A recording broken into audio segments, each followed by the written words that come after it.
Wilson from 3rd and 8, same score. Fumbles the snap. It's recovered by Leonard Floyd.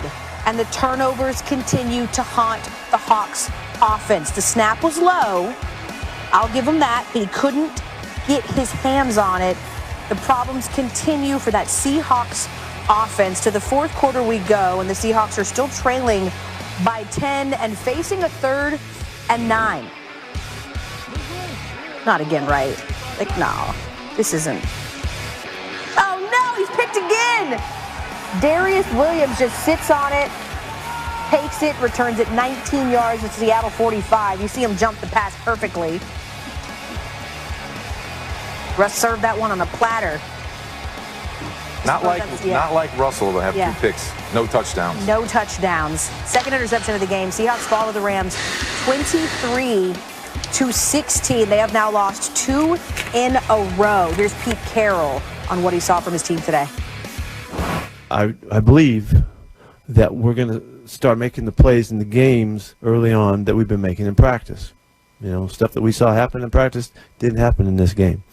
And I believe that we're going to take care of the football with all of the emphasis that we have on it. To turn the ball over, 7 times in the last 2 weeks is just, you know, I don't recognize that kind of execution where we're giving the ball up.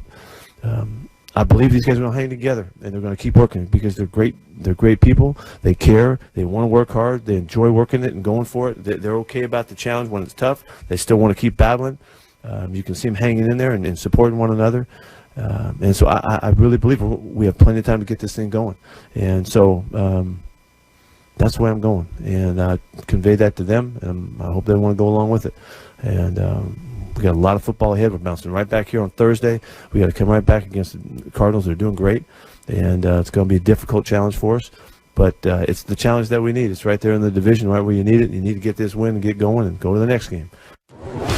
Russell Wilson entered the day as the NFL's passing touchdown leader, but for just the second time in the last 2 seasons, he failed to throw a single passing touchdown in a game. The other came in last season's loss at the Rams, when Wilson also passed for just under 250 yards. Tim, we've been making a lot about how bad the Seahawks defense is, and I think Ning's going to get into that in a minute.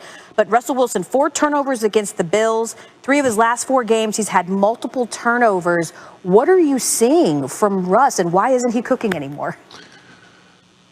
Well, they're not doing a very good job protecting him, and that's, been a problem, for quite some time, to be honest with you. But we've usually seen Russell Wilson run around, make plays, create offense, and, today was a pretty good example of, he was not making good decisions, when he tried to escape or create offense. And then you look at the speed of that Rams defense, it ended up catching up to him. Listen, this is uncharacteristic stuff for Russell Wilson. He fumbled snap. Got an opportunity to scramble, pick up the first down. It's just an absolute late force that ends up getting picked off. And I think there's probably a level of frustration when the rest of your offense feels like this, like you're playing uphill. Guys are getting beat up front, and the defense is swarming around the quarterback.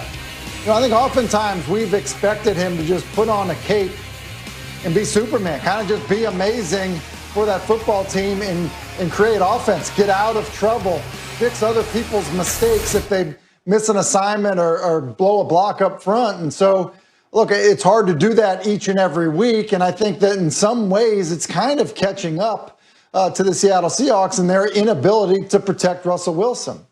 How much do you agree with that maybe the offense is gripping a bit to overcome the Seahawks D that has been an F? Well, I mean, you said it correctly. That's their Achilles heel. Their defense can't stop anybody, and their secondary's poor. They don't really put much pressure on the quarterback. So when you have a defense that's at the bottom of the league in basically every category, your offense has to press and know, hey, look, we got to go out here. We have to score every single possession if we want to be in this game, because we know when the defense goes on the field, they're going to be able. The other team's going to march the ball down the field, score, and we got to go out there and we got to match that. So when I watch the Seattle defense, it's like they don't really have an identity. They're not the Legion of Boom anymore. You can't rely on what they used to be.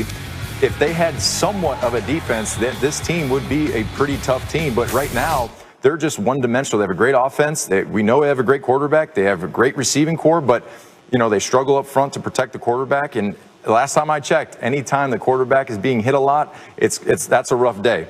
You can go across the league. Any team that lets their quarterback hit the turf too much, they're going to have a bad day. And if they can't protect Russell and they can't play defense, I don't see this team going far in the playoffs at all. Russell Wilson was really, and that offense was really sort of the deodorant for the stink from the defense, is why they started out the season 5-0 and have gone 1-3 since. And now the NFC West is very, very crowded. Everybody is sitting at 6-3 with the Cardinals on top, then the Rams and the Seahawks. Let's talk a little Bengals and Steelers. Everyone wanted to hit the panic alarm last week. The Cowboys scare the Steelers. Despite that, they get the win, 8-0. But there was a lot of talk about, I don't know, maybe some of the mystique. No practice. Isn't great. Ben Roethlisberger was on the COVID list. He didn't have any practice. He's got bum knees. Doesn't matter. He connects with Deontay Johnson for the 46-yard gain. 2 plays later, Big Ben, the 12-yard touchdown. And the Bengals had been playing well. We're starting to sort of figure out what their identity tends to be, but the Steelers reaffirming what many people believe, which is that they're one of the better teams in the AFC. Juju Smith-Schuster there for a 24-yard gain. Later on in the drive, Big Ben, again to Juju, has all the good Juju. Steelers lead 19-7.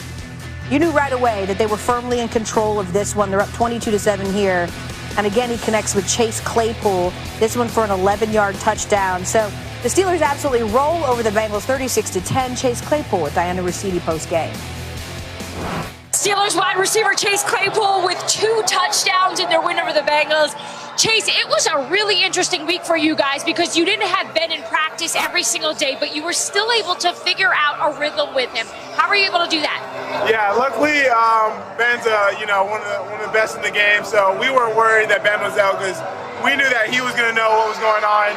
We just had to be on top of our things, and with the timing and stuff, we've been able to build that week by week, so it wasn't that bad. When I talked to the Bengals this week about which receiver they think Ben likes the most, they said it is obvious. It's Chase Claypool. Why does Ben Roethlisberger like throwing to you so much? Yeah, it changes every week, I think.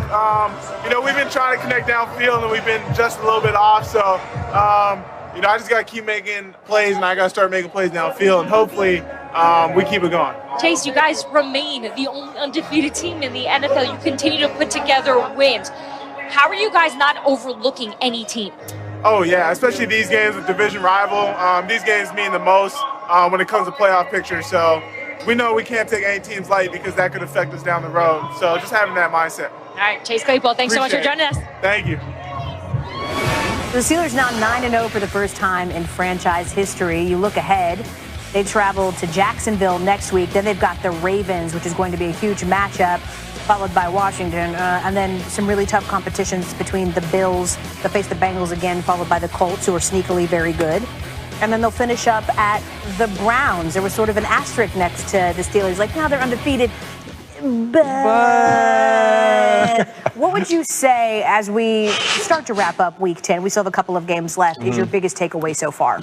I really don't know who the best teams are. Like, who's the best team? Like, it's like a seesaw. It goes back and forth. You're expecting one team to be just dynamite, and they go out there and they don't look great at all. And then, like Tampa, last week they look absolutely terrible. Then they come out and they have 500 yards offense, and Tom looks amazing. So it's like, what is Jekyll and Hyde? What do we have here? So right now, I don't know who the best team is. And some people are going to say, what are you talking about? The Steelers are 9-0. I still don't know if they're the best team. I don't know. So we'll find out in the next few weeks. What more do you need to see, though, from them? I mean, they're getting contributions from every side of the ball. They've got one of the more dominant defenses, in particular against the rush. Big Ben's doing just enough. Like, what else do you need, Nick? And they're undefeated.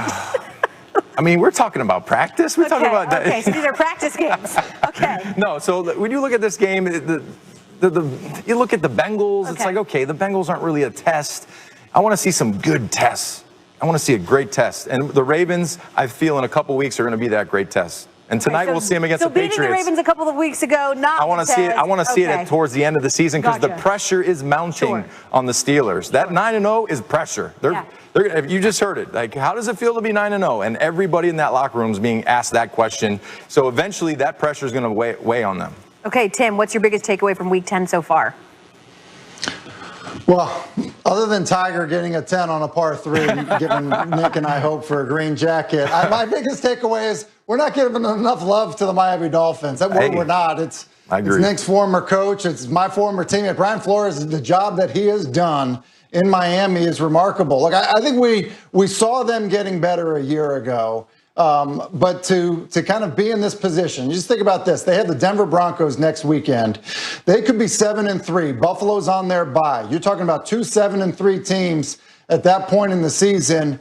They're very much in it. Nick did say it, earlier that they could win the division, and he's exactly right. I mean, the takeaway is the Miami Dolphins are for real, because as much as we focus on offense, and their offense probably looks to be good enough with the way that Tua has played, it's what they're doing with the rest of their football team that makes them a legitimate contender. Do I think they're better than the Bills? Probably not necessarily, but it doesn't mean they can't beat them and win the division. Still, you guys, we're talking about parity.